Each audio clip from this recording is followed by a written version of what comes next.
नमस्कार, मी संजय स्वामीराव किणीकर, माहिती अधिकार कार्यकर्ता। बऱ्याच दिवसापासून आपण एक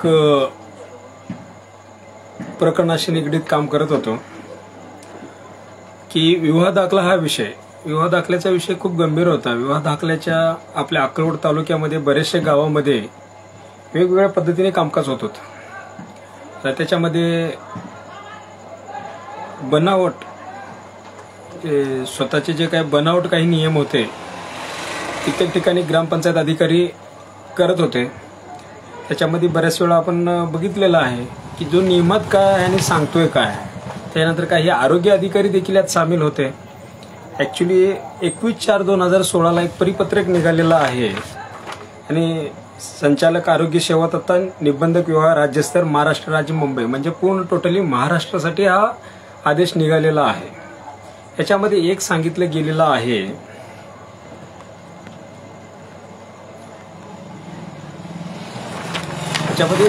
आहे जर तुमच्याकडे लग्नपत्रिका असेल तर बऱ्याच लोकांनी मी सर्क्युलेट केलेले आहे, माझ्या माहिती अधिकार महाराष्ट्र राज्य फेसबुकला पण मी टाकलेलं आहे, बऱ्याचशा ग्रुपमध्ये आपण हे टाकलेलं आहे। जर लग्नपत्रिका उपलब्ध नसल्यास 100 रुपयाचा स्टॅम्प पेपरवर शपथपत्र हा स्पष्ट उल्लेखित आहे। एवढं उल्लेखित असताना देखील 2016 म्हणजे 21/4/2016 पासून माझ्या अक्कलकोट तालुका सोलापूर जिल्हा अशा बऱ्याच ठिकाणी शपथपत्र घेतले जातात लग्नपत्रिका असताना पण। आता ही मी बाब गेल्या 6 वर्षापूर्वी पण निर्देशनास आणून दिली होती प्रशासनाच्या बाबतीत, पंचायत समितीमध्ये अक्कलकोटच्या आणि जिल्हा परिषद यांनाही आम्ही निर्देशनास आणून दिलं होतं, पण त्याच्यावरती काही ठोस कार्यक्रम त्यांनी राबवलेला नव्हता। तर परत मी याचा पाठपुरावा केला। आज मला आनंद वाटतो की अक्कलकोट पंचायत समिती यांनी त्याच्यावर आदेशित केलं सर्व ग्रामपंचायतला की बाबांनो, जे काही शासन परिपत्रक आहे आरोग्य सेवा संचालनालय महाराष्ट्र राज्याचं, त्यांनी परिपत्रक जोडून सर्व ग्रामपंचायतच्या संबंधित अधिकाऱ्यांना कळवलेले आहेत की बाबा जे परिपत्रकानुसार आहे तसंच काम करा, उगीच विनाकारण बनावट कुठल्या तरी पद्धतीचं आपण कामकाज करू नका, जेणेकरून नागरिक म्हणजे कोण आहे, नागरिक आमचे मालक आहेत, आम्ही त्यांचे नोकर आहोत, नागरिकांच्या टॅक्समधून आमचा पगार निघतो, आम्ही त्यांचे सेवक आहोत। एरवी आता नाव बदललेलं असेल ग्रामपंचायत अधिकारी वगैरे, पण ग्रामसेवक, ग्रामविकास ह्या नावामध्ये बरंचसं काही आहे त्याच्यामध्ये की ग्रामसेवक, ग्रामविकास कोण आहे, हा मूलभूत गरज देणारा एक व्यक्ती आहे आणि सरकारने आपल्यासाठी ठेवलेला आहे, आपल्या सेवेसाठी, बल्कि नाही आपण त्यांच्या सेवेसाठी। पण हा काय करतो काय नाही याची वचक ठेवण्यासाठी आपल्याकडे सदस्य, सरपंच, उपसरपंच अशी बॉडी त्याच्यावरती आहे, पण ही लोक त्याच्यावरती अशा गोष्टीसाठी कधीच वचक ठेवलेली मला तरी अक्कलकोट तालुका असो अथवा सोलापूर जिल्हा असो अथवा महाराष्ट्र असो खूप कमी प्रमाणात काही ग्रामपंचायत, काही म्हणजे मोजण्या इतकं ग्रामपंचायतीमध्येच कळतं की बाबा तिथल्या जे पुढारी, जे लोकसेवक आहेत, लोकसेवकावरती वचक ठेवण्यासाठी जे काय लोकांनी त्यांच्या मतदानाच्या ताकदीवरून त्यांना निवडून तिथं पाठवलेलं आहे की आम्हाला सुख सुविधा उपलब्ध करून द्या, आमच्या विकास करून द्या, आम्हाला मूलभूत गरज उपलब्ध करून द्या, ह्यासाठी पण कित्येक ठिकाणी ही निवडून दिलेली लोक पण हे विसरलेले आहेत की आपण कशासाठी आणि कुणासाठी आणि काय करावं। मग तेव्हा आम्ही नेहमीच ज्वलंत प्रश्न सरसंघ म्हणून मी नेहमी प्रॉब्लेम आहे, रेंजचा जरासा प्रॉब्लेम आहे, त्याच्यामुळं ग्रामीण भाग आहे माझा हे गाव, म्हणून मी आज सर्व लोकांना, बरेच लोक वैयक्तिकरित्या मला संपर्क साधत होते, त्यापेक्षा म्हटलं एखादं छोटीशी लाईव्ह करावं की त्या लाईव्हच्या माध्यमातून लोकांना कळेल की विवाह दाखल्यासाठी आपण काय काय द्यायचं आहे, कसं आहे काय। जर कुणाचा फेसबुक अकाउंट असेल तर माहिती अधिकार महाराष्ट्र राज्यावरती मी माझे ह्याच्यावरती ID वरती ते टाकलेलं आहेत, परिपत्रक टाकलेलं आहे। तर आज बाउंड 100 रुपयाचे आहेत तोपर्यंत निघतील, नंतर पुढे 500चे बाउंड होतील।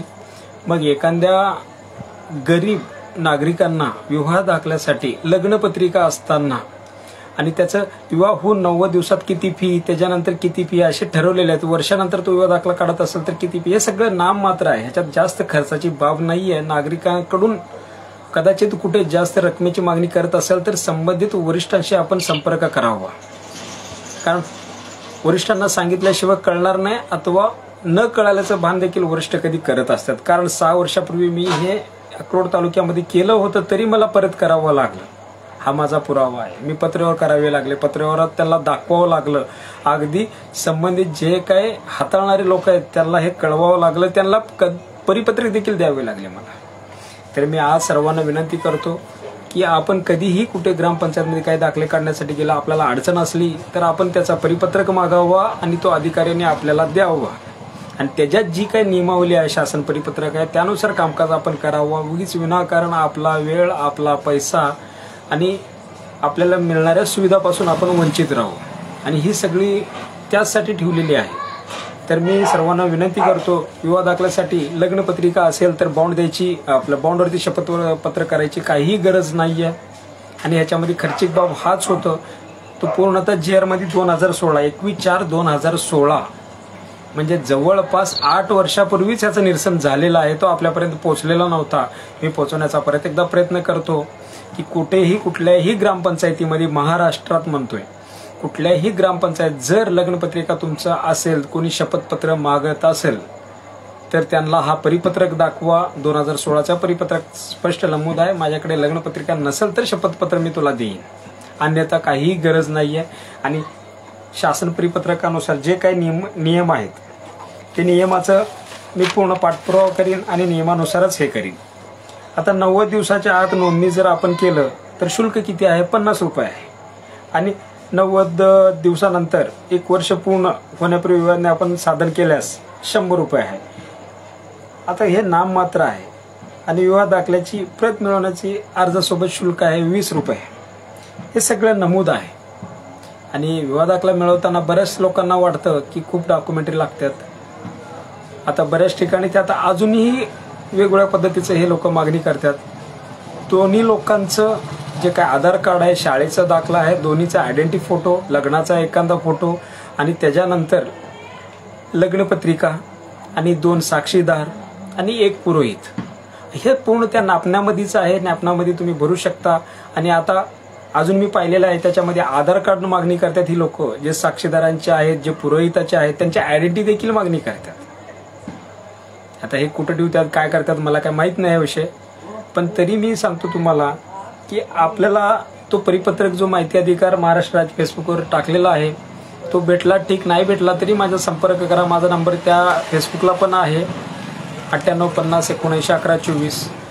आणि आपल्या आजूबाजूच्या लोकांना पण जागृत करा की बाबांनो, तो 1000, 2000, 1500 खर्चाला जाऊ नको विवाह दाखल्यासाठी. खूप काही याला खर्च नाही आहे. फक्त नियमाची अंमलबजावणी त्यालाही करायला लावायची, आपणही नियमात राहायचं आहे.